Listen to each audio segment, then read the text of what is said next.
Let's go ahead and get started. Welcome everyone to week 4 of the Solidarity semester, hosted by Solidarity Is and the Building Movement Project. If you were here last week or in the weeks beforehand, welcome back. We're so excited that we're already in the 4th week of this. And if you're new, welcome. You can always go back and watch our old recordings. My name is Catherine Foley. I'm the Communications and Operations Associate at Building Movement Project. This week, we'll be focusing on self-care and community care, and we'll be expanding on some of the principles that we learned last week. Before we get into that, if you've been here before, you know the deal. These are the tech logistics. This is a Zoom webinar. Participants are not visible, but you can use the Q&A box. You can use the chat. Feel free to share where you're coming from, your pronouns, your name, and why you're here today.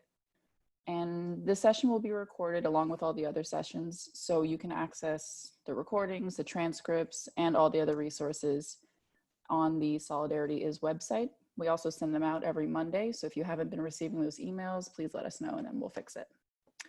And I'm gonna pass it off to Deborah. Hi, everyone. All right, so taking a look back, we've covered a lot of important material so far, and we'll do a recap of last week's sessions shortly. As Catherine mentioned, this week we're focusing on self and community care when it comes to sustainability while we're doing this work. And next week we'll wrap up the conversation around your social change ecosystem. All right, and then, so we've heard from such strong movement leaders each week, and this Thursday at 6 Eastern Time, we'll be in conversation with Ahmed Abouznaid from the US Campaign for Palestinian Rights. So be sure to tune in to that Instagram Live, which will be hosted on the Building Movement Project's account. So getting into last week's sessions, we discussed 2 additional concepts of the transformative solidarity, which were co-liberation and co-conspirator. So as you can see from the graphic notes done by Jada at Vibrant Visuals on Instagram, be sure to follow her. Co-conspirators have a stake in mutual liberation and are listening to and working closely with those most affected. They also take risks using their privileges and positions for the greater cause. We also listened in on a raw and candid conversation with Judith Brown-Dianis, the director of the Advancement Project's National Office, as she was in a car driving back home after dropping her daughter off at college. Judith shared with us many of the victories that have emerged because of 2020's uprisings, including removing police from schools. She also reminded us to stand in our purpose and just do the work well. And you can catch up on last week's materials or get a refresher on what we've covered so far at the link listed here. And for more on today's class, I'm handing it over to Anna Castro. Hi, everyone. It is so good to catch up with you this week. And like I said, it's really great to hear that some of y'all are doing well. I imagine some of y'all, are also just taking stock of what's happening, around the country. And I wanted to just take this moment because we are drawing, near to the end of this Solidarity semester to ask you a few questions and also to take a moment to just see your responses on the chat. The questions that I have for you are, what projects or activities are you working on? And how, are you thinking of using the tools from the Solidarity semester? And lastly, what questions are lingering now that we're nearly done with the semester? So I'm just going to take a moment. We were talking about having some elevator music in the background while we wait for y'all to drop in your responses. I think in the meantime, though, since we're not going to have this elevator music, I'll just be bopping around like there is, dancing to the song of my heart. No, I'm kidding. I'm just going to be taking a look at what y'all drop into the chat. Just giving a shout out. Oh, I love all of y'all dropping in from Texas. Currently, I'm in Austin, Texas. So love to all the Texans on there. But I am a California girl at heart. So hello to everyone that is joining us from California. And I see so many familiar names. Thank you to all of you. Y'all have been showing up on Instagram and showing up on Twitter. It has been really great to just kind of see y'all in different spaces, and especially in the Instagram live conversations. I really get a kick out of all of your comments and all of you that were so excited for Judith's daughter, who is heading off to play Division I basketball in Louisiana. So I'm just going to take a look and see if folks are, what folks are currently working on. So Aubrey May in Boston is working on voter engagement and getting folks from your college registered. That is incredible and definitely necessary work. Y'all may have noticed recently that more and more people are talking about having your voter plan ready. And so this is one of the techniques. My background, and actually some of the first movement work that I ever did was voter registration, canvassing, door knocking. Obviously, we're not doing a lot of that this year, but we are just always prompting people to think of their voter plan. And there's legit science backing it, that helping people think through their voter plan, whether they're going to be going to vote early, whether they're going to be voting on election day, how they're going to get to their polling location, all of those kinds of questions, who they're going to go with, are actually really helpful in getting people to turn out. So thank you to everyone that is out there doing that really important work. I see Emma is doing some phone banking and writing postcards and sharing info on social media. Yes, we use any and all tools at our disposal, and social media is a really important one to use these days, particularly because people are right now indefinitely like what others, what some people call doomsday scrolling, but what others are really looking for is just like information. So folks that are taking the time to vet that information, make sure it's accurate, that is really important work. Another person, a lot of people working on voting right now, and using the Solidarity Semester to reflect and expanding, your critical mindset perspective on life. Thank you so much, Pebbles. And I see what else. I see there are folks that are working on creating an equity, Noreen, and I apologize if I am not pronouncing that correctly, in the midst of creating an equity and social justice advocacy platform for Indian Americans in support of all communities of color, specifically starting with Black lives. That is awesome. And if you didn't get to check out the conversation with Janine Cumnote and with Judith Brown-Dianis, really great conversations to kind of prospectively use as resources for that platform. And so, I'm going to move on into like the rest of the what we have planned for today in the conversation, but I am definitely going to go back when it's not my turn to speak to respond to some of these. I'm really excited. Thank you all for sharing what you're working on. And so to start, I'm just going to, again, go back to what is underlying the work or the theory, the practice of what we're talking about in each of our sections. So the principles for transformative solidarity practice. And just a reminder, this graphic, along with the explanations, definitions, are on the Padlet. So it's always, this is a tool that you can use to talk to others, and particularly in your organizing practices now, just to make sure that you are, having a common language to speak from. And so we have talked about centering. We've talked about co-liberation and co-conspirators. And right now, today, we are going to talk about capacity, which I'm going to give you the definition, but then we're going to talk about how it's probably shown up in your life. So capacity, we sustain our ability at the individual, organizational, and movement levels to practice long-term solidarity. What does this mean? Well, capacity has to do with our ability to really take into account how we're able to hold both being human beings and engaging in social change and activism work. And so you may often have thought, and looking in social media these days around resources, seeing some that are geared towards self-care and community care. That's because we know that our capacity is not unlimited. And we may also be familiar with capacity because we are familiar with what it means to be at capacity or over capacity in the sense of being burnt out.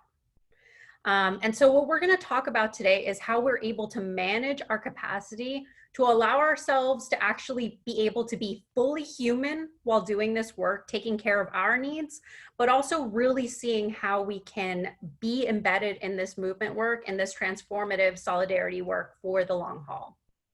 And so we're going to take a moment to just talk to you again and see and ask you some questions. What causes you to burn out and what energizes you? And we're going to have a poll that is going to go up to see, what y'all are facing on this end. And while you're doing that, I'm going to just take a look at all the other comments that have come in.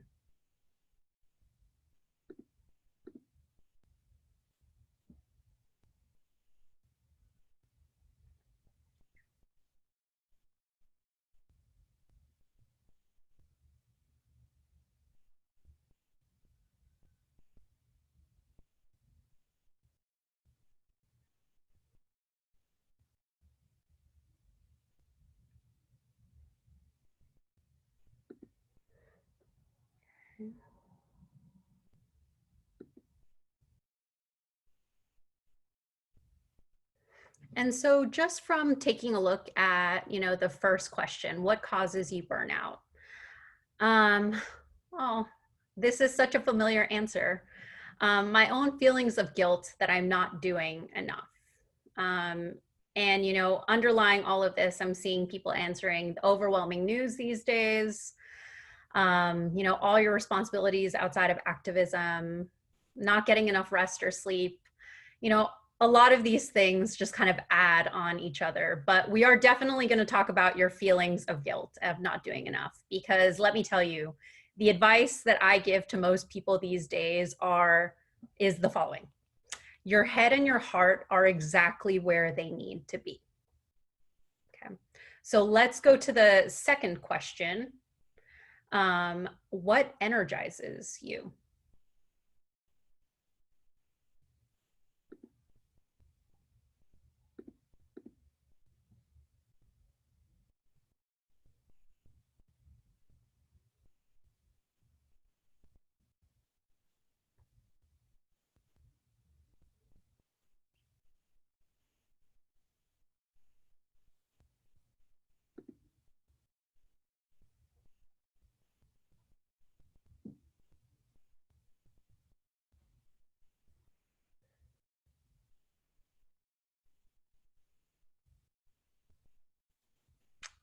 Okay. So this is also like very on key too. Like, what energizes you? Your squad, your family, your friends, your mentors. I'm looking at a lot of hobbies and exercise, rest. This is incredibly important just to remember. And I'm really excited. I thank all of you for your vulnerability and sharing this. And know that the first step to really addressing burnout is to acknowledge that it exists and to acknowledge that it happens to all of us. And that if you ever feel like there is someone out there that seems like they're doing it all and doing it flawlessly, you're probably missing a big part of the picture. And so, moving into, what happens as a result of burnout and what happens as a result of, feeling, that your capacity is not where it should be, I'm going to actually pass it over to Deepa to just talk about like what happens, what are the effects on our well-being when we start to particularly experiencing these feelings of guilt and overwork. Thanks so much, Anna. I appreciate the way that you framed that up. And hi, everyone. Welcome again. We're so glad that you're here. This is a topic that is near and dear to, I think, all of our hearts. And I just wanted to appreciate the way that you all are engaging in the chat. It's clear that there are both ways that we feel depleted and ways that we feel nourished, right? And so I wanted to talk a little bit about the ways that we can feel depleted even though we are doing work that for many of us causes us tremendous joy. The work of liberation, the work of social change. It's very personal, right? It isn't for necessarily other people because we have a stake in liberation, as we talked about earlier. It affects each of us and we're committed to it. We're invested in it in some way, shape, or form. So at the same time, there are ways in which our well-being personally, as well as our organizations and our movement spaces absorb a lot of the trauma and a lot of the toxicity that is happening around us, right? And so this year in particular, and we've talked about this a lot, that the upheavals of this year, the pandemic, the political climate and its volatility, the ways in which our personal lives have shifted so much, the uprisings, the reveal around social and racial inequity that we have seen, all of this takes a toll. And so this slide shows us a little bit, not everything, but some of the ways in which the well-being that we possess, right, is affected. And a lot of this, again, like everything that we share with you, is coming from other sources. We are relying on and leaning on the work of so many other people. And so here, I just wanted to call out the Human Rights Resilience Project, which is an amazing resource if folks are interested, that really talks about the culture of unwellness from a human rights international standpoint. And also the work of Laura van der Noot-Lipsky, a friend of mine who has written these amazing books called The Age of Overwhelm and Trauma Stewardship that I would recommend that folks read if you get a chance. But so what are the effects on our well-being? As Anna said, it could be the feeling of burnout, it could be illness, physical illness, it could be this feeling of overwhelm, needing to do a lot. And some of that, of course, comes from guilt, right? Or also comes from this sense of, as we also have on there, martyr culture, which is this feeling that we have to say yes to everything, that it is on us, that we can't actually set boundaries, or some of us who carry, all of us carry some privilege, some sort of privilege, right? Feeling that now that we understand what the systems of oppression look like, that we need to utilize our privilege. And if we don't do it consistently and constantly, we feel that guilt. It could also be overwork, something that I am definitely guilty of. This pattern of doing a lot, always having to do something, always having a project to work on, right? Because it seems that we need to attend to the crises around us. So if you feel any of that or have felt any of this, let us know. Direct and vicarious trauma is something that is, again, I would really suggest that folks read Trauma Stewardship to understand this. That's how I learned about it. But basically, direct trauma, obviously, is, of course, when you are directly facing the effects of policies or institutional bias or inequity in some way, right?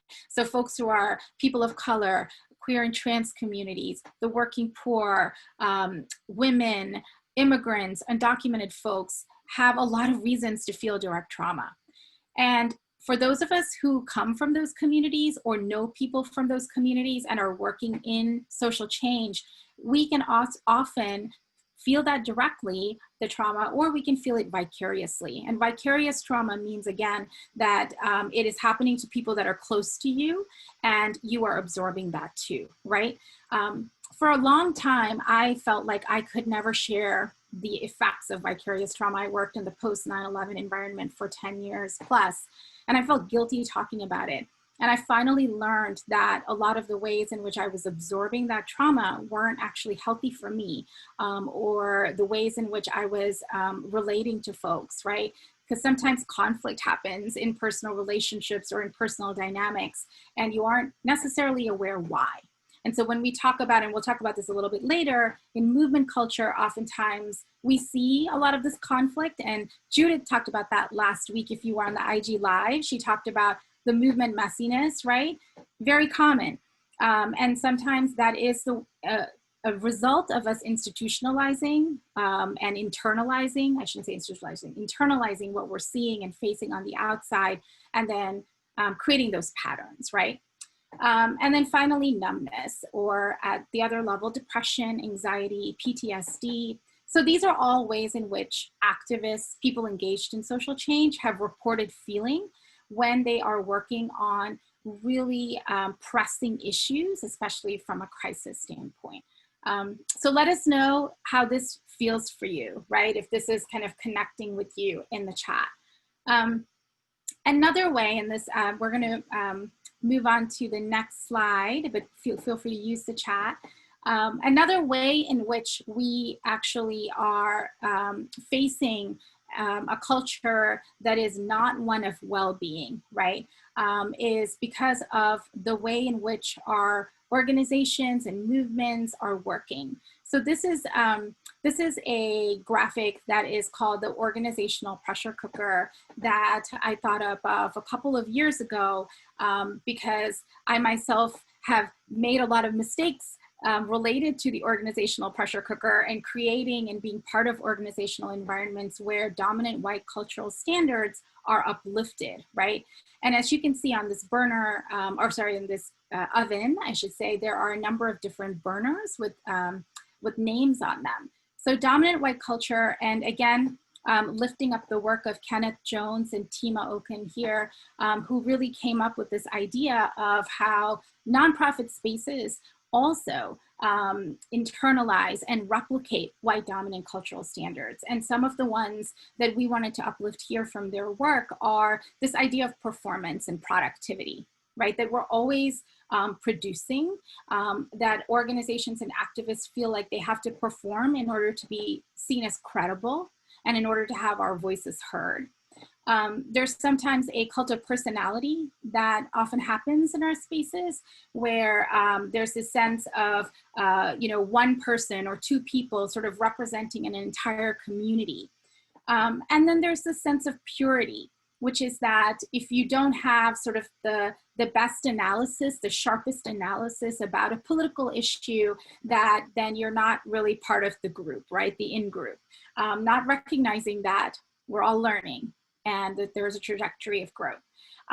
So these are some standards that often show up in the ways that we relate to each other, in the ways that we assess and evaluate each other, and of course in organizations, whether it's a group on campus or whether it is a nonprofit organization. Some of the other burners that I'll just mention are the cycle of crises. As we have talked about many times, a lot of us feel like we're going from one crisis to another, and that's become sort of par for the course in terms of social change work, right? And a lot of times these cycle of crises keep us sort of running around constantly without having time to reflect, to look back, to evaluate, and to course correct.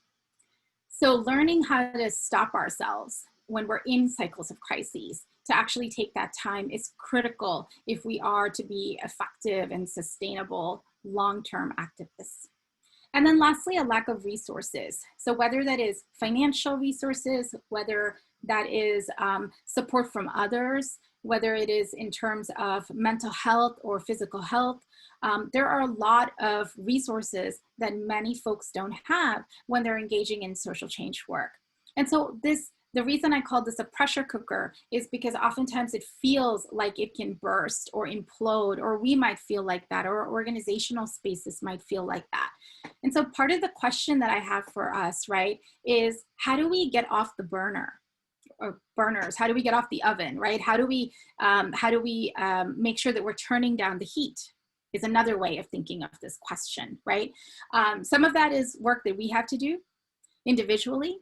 Some of it is work that has to happen within our organizations and our movements as well.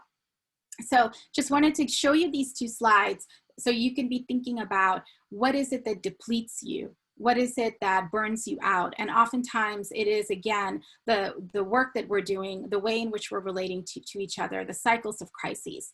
The one thing I quickly wanted to mention before we go to the next slide is that this doesn't mean, right, when we talk about productivity performance, that folks aren't doing the best work that they can. They are, right?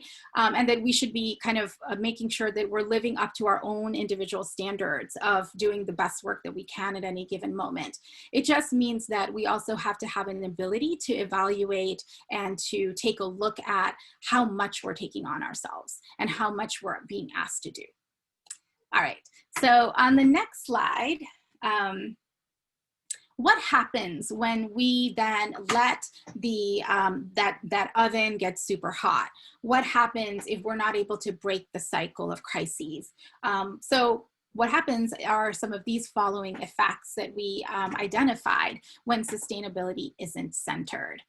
So oftentimes we feel overwhelmed or we feel torn between the responsibilities we have and the commitments that we've made, right? And this is something that I think happens quite a bit, where the guilt kind of overtakes us and we feel that we are kind of in a cycle of consistently doing what we're supposed to do, but we also are not actually taking the steps that we need, taking the time that we need to think about ourselves. Another effect that often happens is, the sense of isolation or shame. We feel like we're not doing enough and we're unable to communicate with others about how we're feeling. So we kind of are not actually able to, in many instances, really be open and vulnerable. And Anna mentioned vulnerability earlier in terms of one way to actually get out of this cycle of burnout, to share, right? And as Anna said, nobody has it all together. Nobody is perfectly performing, right? That there are so many challenges that we're all facing, and sharing those really helps so we can actually understand that it isn't an isolated feeling. And another effect is, I really relate to this one, right? Sometimes we put our own well-being on hold so that we meet our responsibilities on the outside. How many of us have done this, right? Or are doing this? We sort of put our health on the side. We put our responsibilities to people that we care about on the side, right? In order to meet the responsibilities of the work.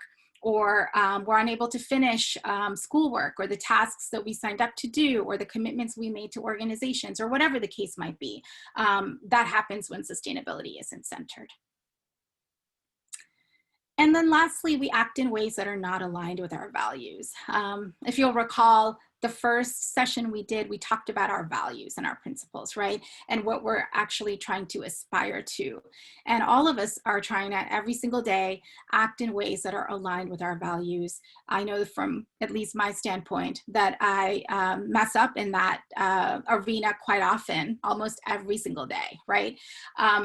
But when I'm able to take some time and reflect, when I'm able to connect with my squad, or when I'm able to actually be vulnerable, then I recognize how to course correct.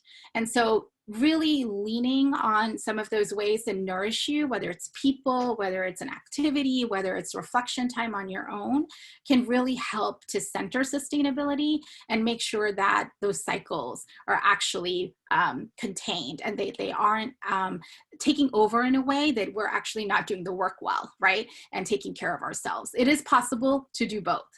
It is possible to do the work that you are called to do and also find joy in it and feel good about who you are and what you're doing. It's a sweet spot, but it is absolutely possible if we, again, are self-aware, if we set boundaries and the like. So we wanted to offer you a tool to do that. And this tool is called the Ecosystem of Wellbeing.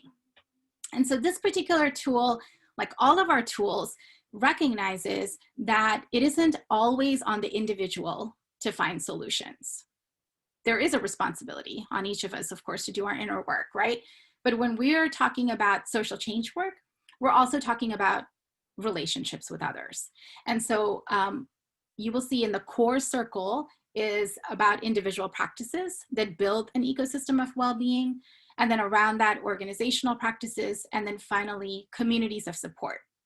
So examples of individual practices. A lot of times folks call this self-care. I think that depends on who you are. I also want to point out that not everybody can do self-care and not everyone can afford to do self-care, right?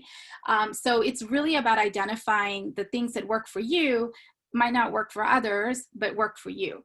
And so whether that is resting, I'm recalling the nap ministry that we talked about in session 1, who are the healers, right?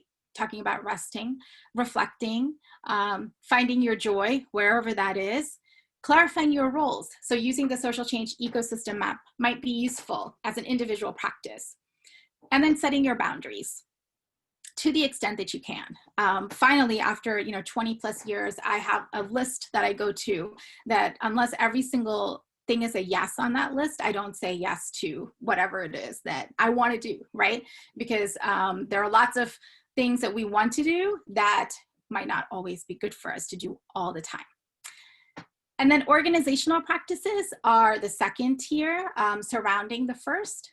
So this depends on where you are. So, if you are in a workplace, it's going to look different than if you are at your college organization.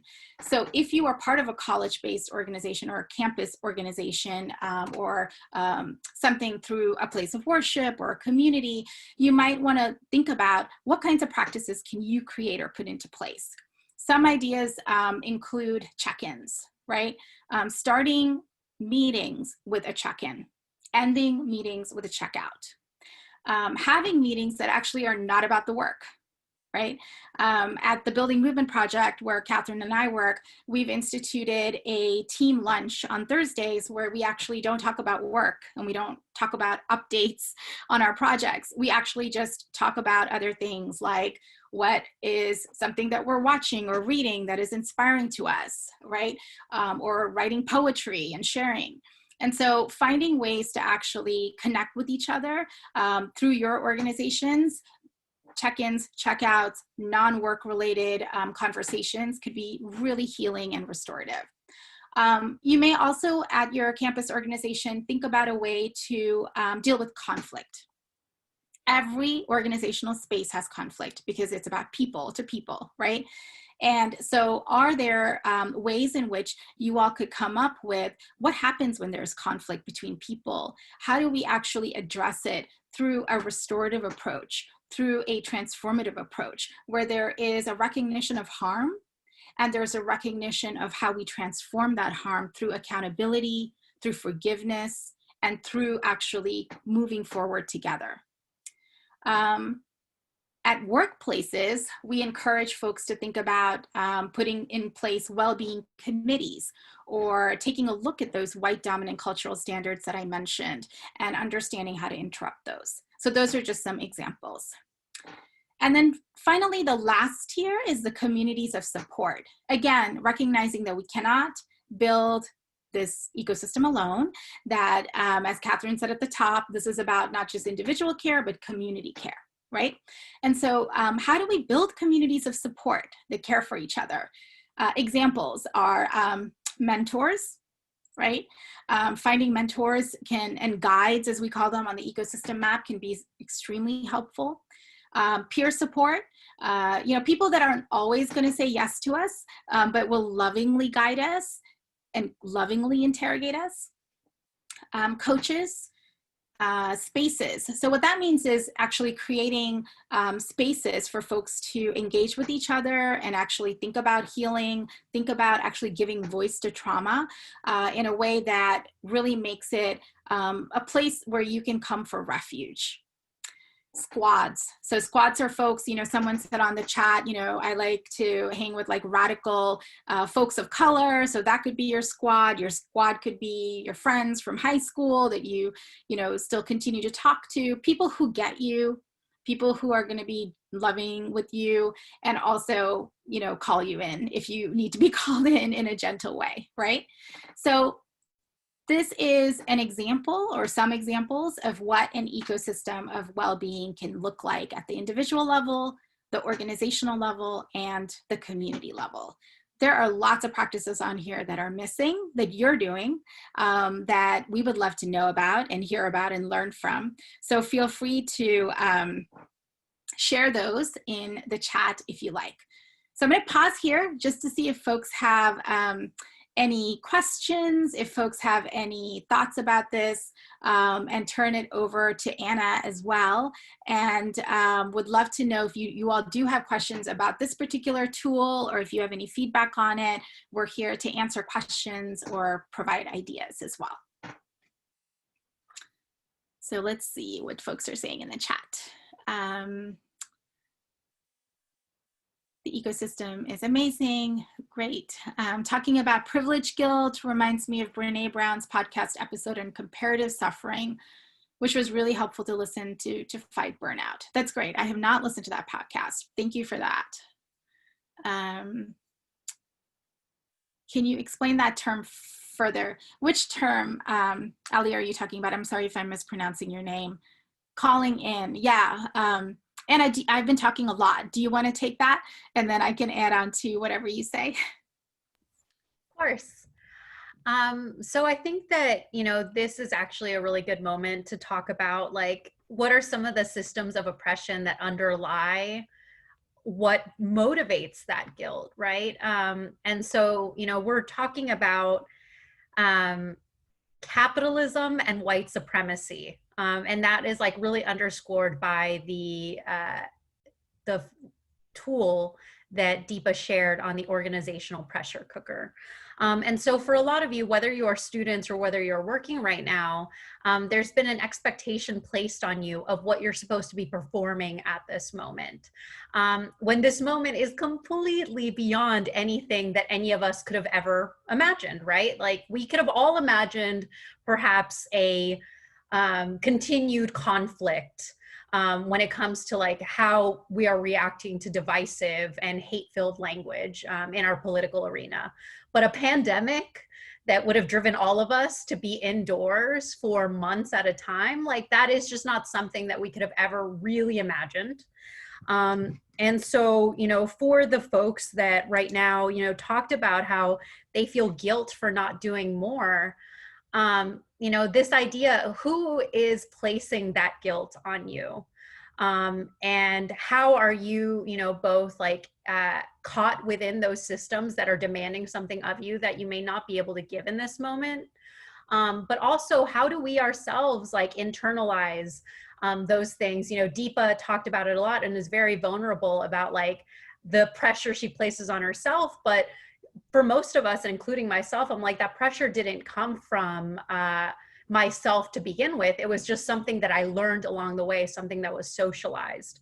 And so, going into that question that people posed about calling in versus calling out, looking at the ways in which we're socialized to be punitive to ourselves and punitive to each other, how we embed carceral practices into our activism without even really being aware that that's what we're doing. So calling in versus calling out.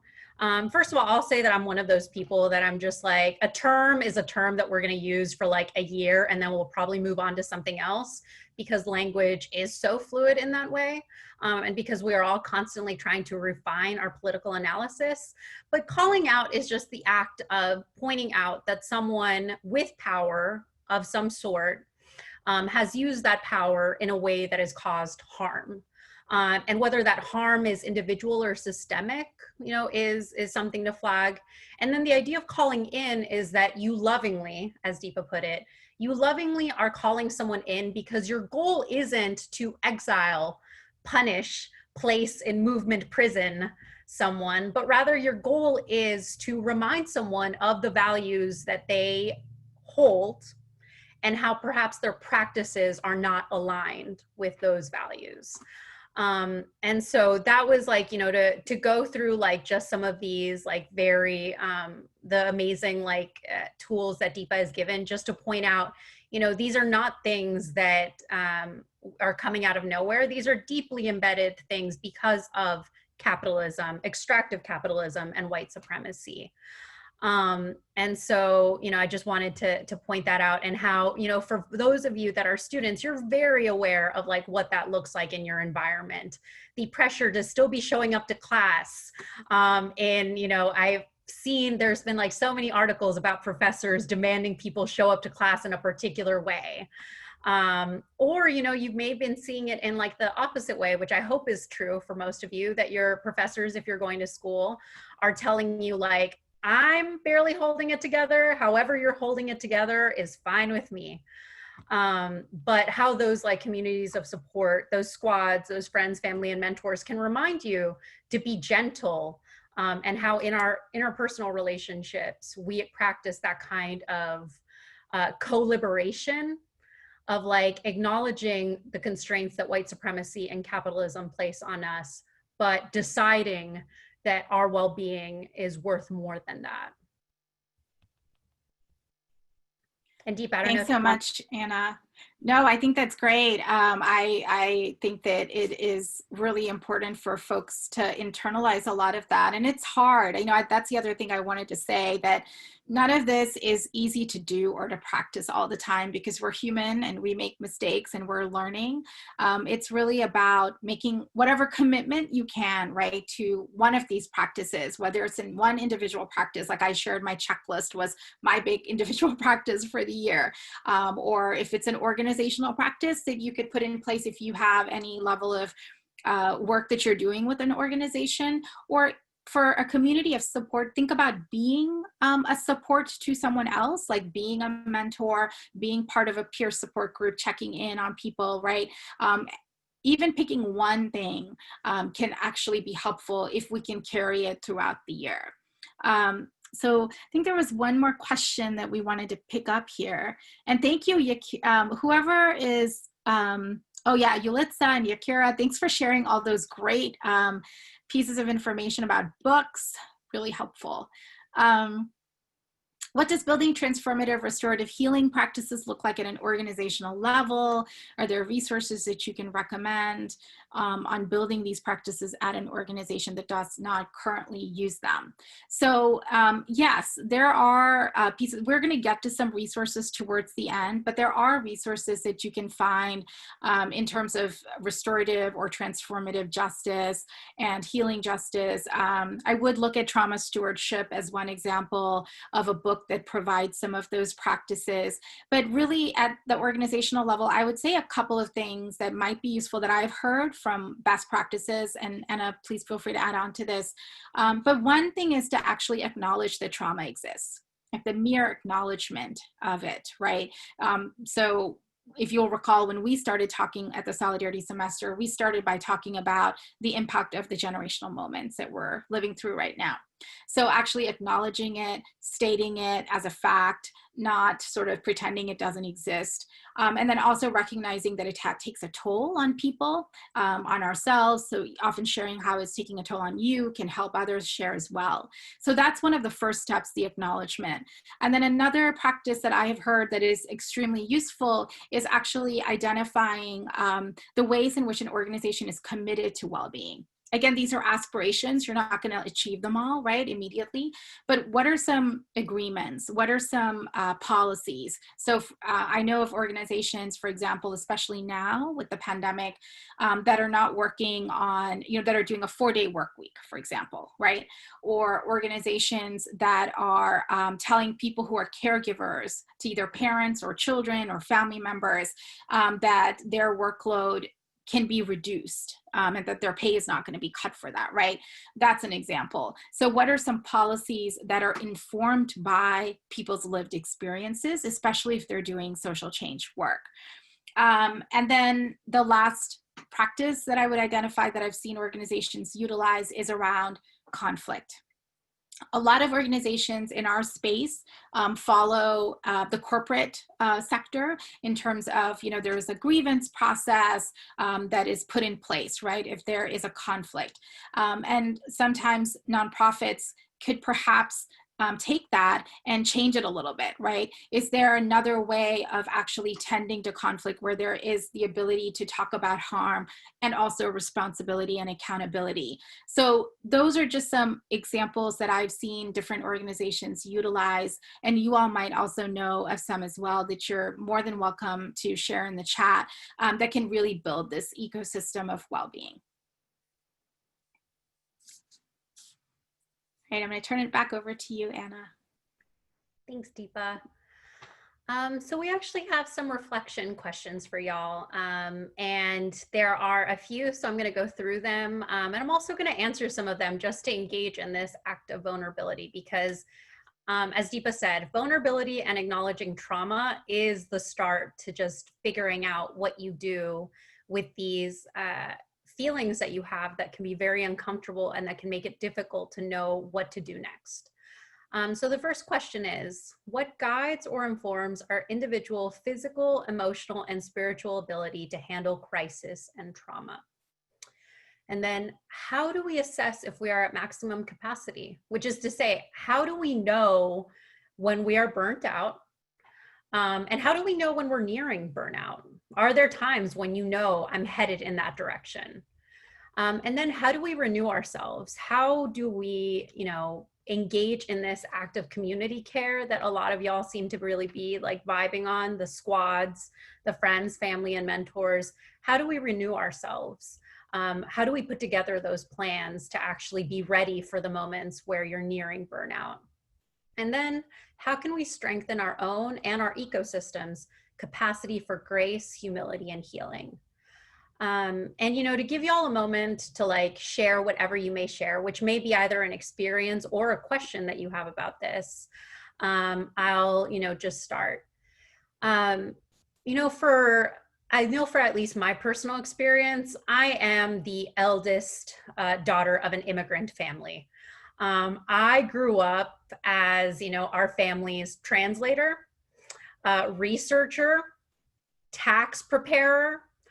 I don't think my school ever saw something signed by my parents because I would translate it and then like sign it myself so that I could turn in field trip slips or the beginning of the year packets. I have consistently, because of the space that I occupied, had to deal with crisis and the trauma that happens of being a, child of immigrants in a country that is incredibly cruel to folks that do not fit a particular mold. And so that has definitely shaped how I think of crisis and trauma, because it is for me so normalized. But then on the flip side, now that I engage in this work, I have recognized the need to place real boundaries and the need to really have an identity that is not an identity tied to work or how I show up in the movement. And so those are some of the, ways in which I have kind of thought through, how do I assess if I am at maximum capacity or if I am close to burnout? It really has to do with like one of the things that Deepa flagged, am I acting in alignment with my values? And for me, that shows up in a couple of interesting ways, because I think, a lot of us, we may not think that we have power, and we may not think that we have influence. But, I remember that when I was a student organizer and, working, both like working in social activism work and being a student, there were definitely moments in which I was like, okay, we're making the choice. Are we showing up for class or are we going to do this walkout? And I knew that there were moments where I was just like, after I have not shown up to class to go do this walkout, I don't know, like, I'm overwhelmed and I don't know how to approach the professor about like what it is that I need to catch up on. So I know those feelings of like overwhelm and guilt are definitely ones that for me triggered like, oh, I am burning out. But I think that, when you haven't had the experience of like having health impacts be the part of the burnout, that may be something that, kind of indicates, am I getting close? Am I getting sick too often? Am I like isolating myself too often? And so these are some of the things that I shared to just kind of see how that's all sitting with you. And avoidance, yes. So thank you, Heather, for pointing that out. Avoidance is a big signal that one is reaching max capacity.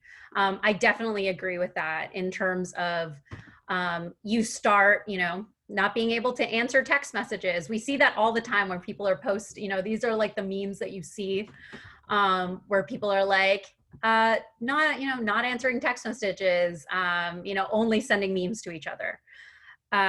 And so those are, I think that's a really good thing to flag. But then I'll just focus on this. How do we renew ourselves? Someone pointed out, thinking through, I think earlier in this chat, someone pointed out thinking through the resilience that has been shown in our communities, looking around and taking a look at the amazing work that people are doing. I definitely think that that is one thing, like seeking out inspiration in the spaces that we are in. But I also think that points to like this very real recognition that the work that we're doing, if we want to give it a metaphor that I think makes sense for the time, this is a relay race. A relay race, that means that there is a baton that we are passing and we each have our turn. We each have our sprint that we need to complete. That also means that we each have the turn to rest. We must. You have to take those moments of rest and recognize that, perhaps answering questions or answering emails, or setting up meetings outside of like these big kind of like core hours during which everyone feels a little bit more awake, or maybe not the best ways to use like your off time. Those are the types of things where we have to like ask ourselves, am I acting out of anxiety or am I acting out of abundance? Am I acting out of the trust that I have with the people that I am building with?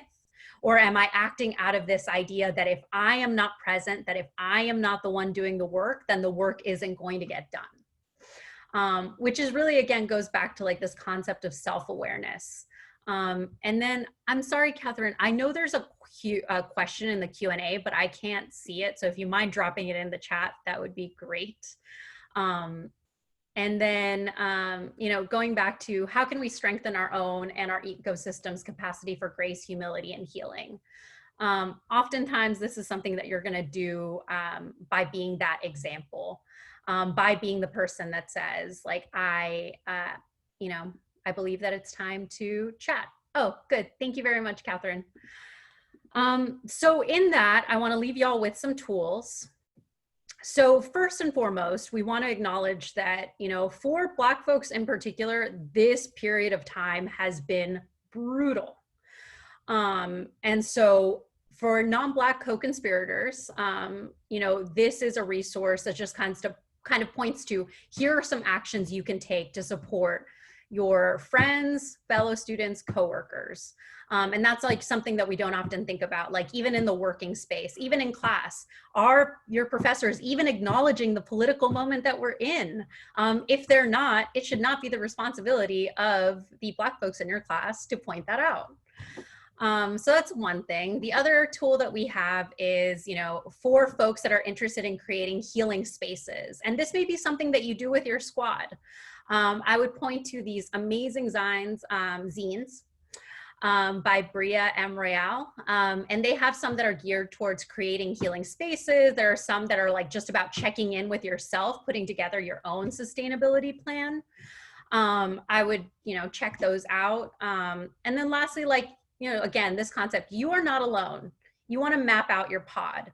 And Deepa mentioned this earlier, the folks that are going to keep you honest, the folks that are going to also know when you are running yourself ragged and need to take a break.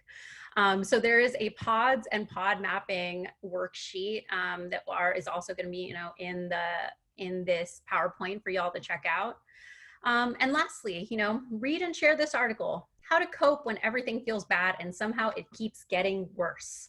I found this article really useful just in the sense that it's like, we may say this, me and Deepa and everyone else on the Solidarityist team, I think definitely feel this way when we tell you, This is a singular moment.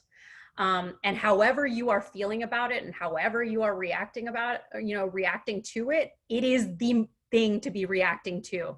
There is no right or wrong reaction to this. And so, this is like and this article actually points to something that Emma just wrote in the comments. This article definitely tells you sometimes you got to unplug. Sometimes you just have to like say goodbye, do a social media cleanse and say, hey, I'm going to stay off of, Facebook, Twitter, Instagram, whatever, because, it's not really doing much for me to like have all of this information. So this article actually addressed that and addressed a couple of other things of just like, this is the moment that we're in, and however you're reacting to it is the right way to react to it. And, in this, in this, I'm gonna go back to the share. In this particular moment,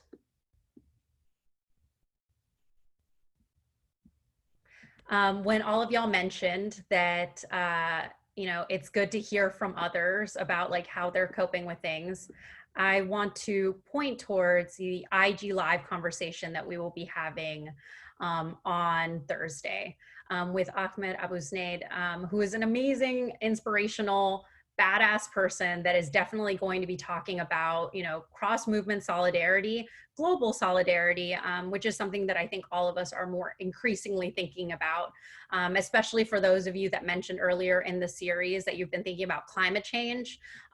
This is like thinking about it not only in that way, but thinking about borders and how it impacts, how these conversations that we're seeing now in the US, how they resonate globally.